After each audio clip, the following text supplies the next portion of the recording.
Welcome to Escape Protocol VR, an asymmetrical co-op game where one player plays in VR and the other on the monitor.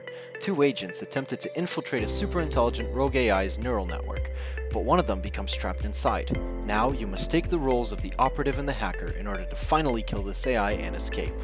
The map is composed of a main hub connected to 3 mazes with a puzzle at the end of each one. To escape, you must beat all 3 puzzles and collect their respective USB killer keys.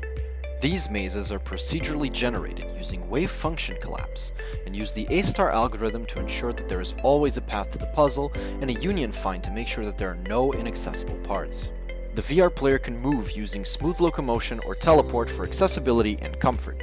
You are equipped with the top-of-the-line scanner gun. You can use it to scan the IDs of enemies so that the other player can use the terminal to hack or stun them. Sometimes they drop RAM. RAM is a limited resource that you need to perform hacks. You can spawn the scanner next to your hand by pressing a button, or alternatively, you can open the pause menu to change it to spawn in front of your head. As you make your way through the mazes, the PC player will have a mini-map that they can use to help guide the VR player through and help them avoid enemies.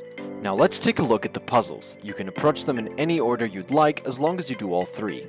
All of them require communication and cooperation between both players. First up, the Firewall Training Center.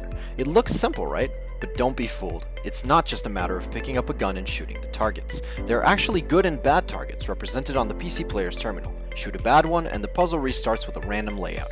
Shoot all of the good targets and you'll get your first USB killer and be teleported back to the hub. The second puzzle is the data storage unit. Here, you'll find a series of colored buttons. After you press the main button, the terminal will briefly display the correct sequence, and the VR player must input that sequence. Do this 3 times and you beat the puzzle. Finally, the Language Generation Center, easily the hardest puzzle.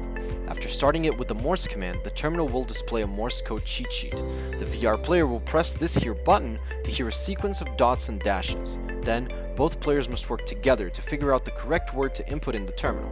Do this 5 times and the last USB killer is yours.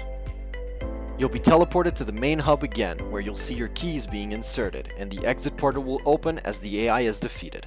Another successful mission. Good job, agents.